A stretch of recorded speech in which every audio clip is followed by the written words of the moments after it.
J'aime bien me déplacer avec mon petit tabouret, mon petit pliant, tu vois.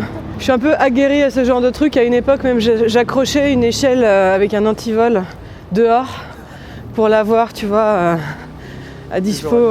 Si par exemple je commence un mur et que j'ai pas le temps de le finir ou quoi. Bon, comme ça, t'as l'échelle qui est déjà sur place. Donc là-haut, en fait, c'est la petite ceinture. C'est un espace qui, pendant longtemps, était super ouvert et assez accessible. Et en fait, le mur que je vais peindre, qui est juste là, a été construit il y a assez peu de temps. En fait, avant, il y avait un portail qui donnait accès assez facilement aux voies ferrées. Et ils ont juste plusieurs fois muré, plusieurs fois ils ont voulu fermer ce portail, le souder. Et en fait, à chaque fois, il y avait des habitants du quartier qui revenaient, qui le réouvraient. Et en fait, ils en avaient super marre, donc finalement, ils ont dit non, mais ça y est, c'est fini. On mure.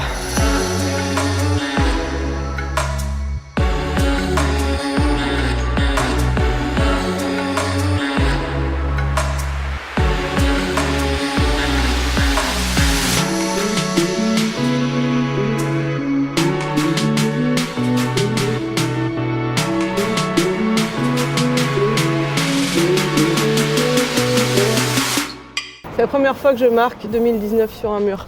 Alors, c'est quoi? Ça fait plaisir que ce soit ce mur-là et ici.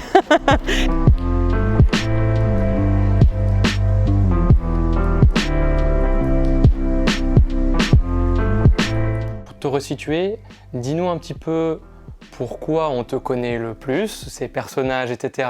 Alors, on me connaît le plus pour ma moustache, je pense. Ouais. Les peintures, évidemment, c'est des personnages plutôt colorés, avec toujours 4 yeux, donc c'est un truc que j'ai commencé à faire il y a très longtemps. C'est des personnages aussi qui sont pas forcément genrés, ou en tout cas qui jouent avec l'identité. Ouais. Alors, au début que j'ai commencé à peindre, je voulais surtout pas peindre de femmes, parce que ça me paraissait hyper complexe de représenter un corps de femme ou un visage de femme en étant complètement en dehors des codes esthétiques. On est souvent tenté en fait d'améliorer une image de femme quand on la dessine ou quand on la photographie, comme s'il y avait toujours un truc qui clochait. Et je trouvais ça hyper difficile de m'approprier ça et de représenter des femmes du coup. Donc j'ai choisi au début de faire seulement des mecs, parce que aussi je me sentais proche d'une certaine sensibilité masculine. C'est-à-dire à la fois je me sens femme forte et à la fois comme un mec sensible. Ce parti pris, il a été d'assez courte durée parce que finalement, les codes de représentation des images, on peut en faire ce qu'on veut. Donc au bout d'un moment, je me suis dit, si ces personnages-là ne sont pas ni des hommes ni des femmes, et que finalement c'est un peu des autoportraits, pour moi, tous ces personnages sont des autoportraits. Et ben j'ai plus envie de dire que c'est un homme, une femme, que c'est spécifiquement un genre. Ce sera plus des personnages imaginaires que j'ai inventés.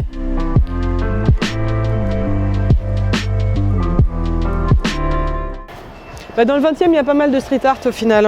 Pour moi, c'est vraiment un des derniers bastions aussi du Paris populaire, un peu parigot, à l'ancienne un peu, et en même temps populaire, avec un mélange de culture qui est hyper réussi en fait. Alors ça, c'est un peu ancien. Ça a été un peu tagué, j'ai pas trop... j'ai l'impression qu'il y a un tagueur fou là dans le quartier qui fait des trucs au marqueur un peu foufou. Alors du coup, je sais pas ce que c'est marqué, mais c'est un peu un charabia incompréhensible. C'est assez marrant, j'aime bien. C'est bien que ça vive quoi. Mais c'est marrant parce qu'en fait, j'aime bien ce genre de truc, tu vois. C'est ça qui est génial en fait, c'est que dans la rue, tout le monde peut faire ce qu'il veut. Donc si t'as envie de t'exprimer dans ta folie, je trouve ça assez rigolo. Ça me dérange pas.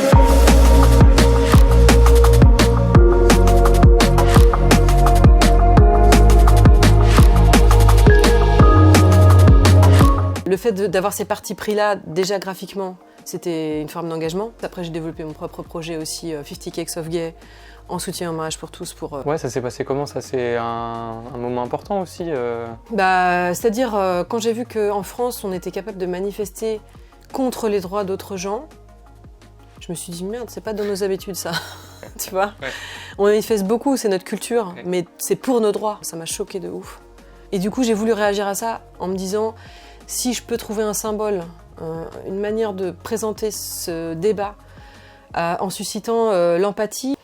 Tout le monde a des bons souvenirs de mariage ou d'anniversaire ou de célébration de je ne sais quoi, où il y avait un gâteau. Et tu te régales parce que c'est bon, c'est beau, tout le monde est content, il y a une notion de partage, tu vois, il y a quelque chose d'assez kiffant, quoi. Ouais. Du coup, je me suis dit, en prenant ce symbole très simple et très facile à comprendre, je peux amener vers qu'est-ce que c'est que, pour d'autres gens qui ne sont pas toi, d'expérimenter le même bonheur. Tu vois, c'est pas un truc frontal de genre de militantisme un peu qui resterait dans ses carcans. Et donc 50 Cakes, 50 Cakes of Gay, donc, que tu as créé, c'était créé où? Alors, ça a commencé à Paris. Je savais qu'il allait y avoir une manif 2 jours après. Et du coup, je me suis dit, je vais tartiner ce mur entier qui fait 7 mètres de haut par peut-être presque 20 mètres de large, je crois. Toute seule, avec voilà, toute ma bonne volonté et ma détermination de marquer le coup, en fait. Je me souviens que c'était en décembre, il faisait hyper froid, il avait flotté même. C'était vraiment physiquement hyper éprouvant. Avec juste une petite échelle et une perche, je me souviens, je suis allée jusqu'au bout de moi-même physiquement. Franchement, sur ce mur, c'était vraiment dur. En plus, je me suis fait toyer, donc j'ai dû refaire. Ah putain. Ah, je me fais marier. Et je me suis dit, mais ce gâteau, faut que j'en fasse plus. Je kiffe. J'aime bien... Déjà, je suis gourmande, j'adore la bouffe. Et en plus, là, de faire une profusion de gâteaux, de faire plein de gâteaux, je me suis dit, ah, j'ai envie de faire ça, j'ai envie de faire ça. Là, on était en décembre 2012, et je savais qu'en 2013, j'avais beaucoup de voyages qui étaient prévus. Donc en tout, j'ai peint 300 gâteaux sur je sais plus combien de murs, dans 8 pays différents. Wow.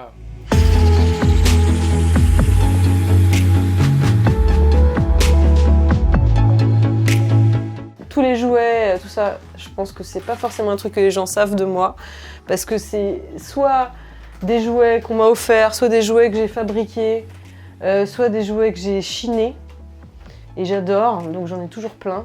Cette chose-là, ça là, c'est mon objet favori de la Terre entière. Donc c'est un jouet qui est un fromage mou, en fait, avec une souris molle.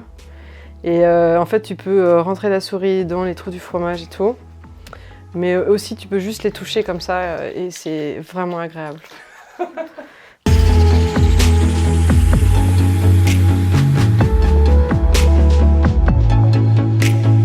Comment ça se passe au quotidien de porter la moustache depuis maintenant 6 ans?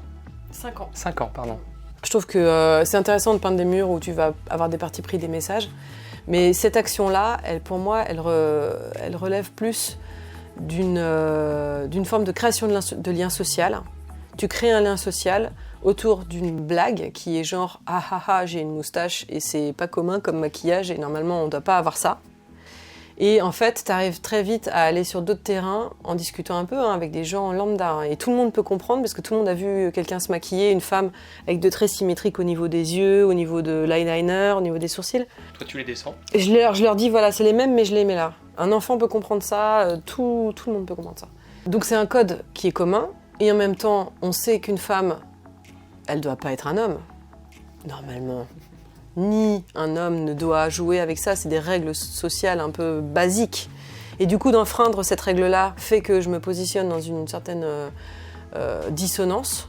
Alors déjà, ça questionne l'absurdité des règles sociales, de représentation en plus de la féminité ou de la masculinité. Et en plus, après, ça pousse tout de suite vers la question de la liberté, qu'on s'octroie ou pas à se présenter au monde de la manière dont on a envie.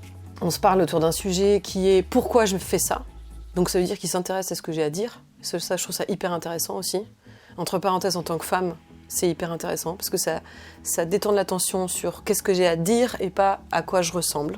Et alors ce regard, tout à l'heure, on déjeunait et on a positionné la caméra pour que justement on puisse regarder, enfin voir quel est le regard des gens, parce que c'était pile dans l'axe de toi, et on voyait le regard des gens, ou pas d'ailleurs. On pourrait penser qu'une certaine catégorie de gens serait plus ou moins ouvert, et en fait j'ai vraiment expérimenté tout et son contraire. Que ce soit des hommes, des femmes, des jeunes, des vieux, il y a vraiment... tu pourrais penser que les gens excentriques, par exemple, me comprendraient plus, mais en fait, c'est pas forcé.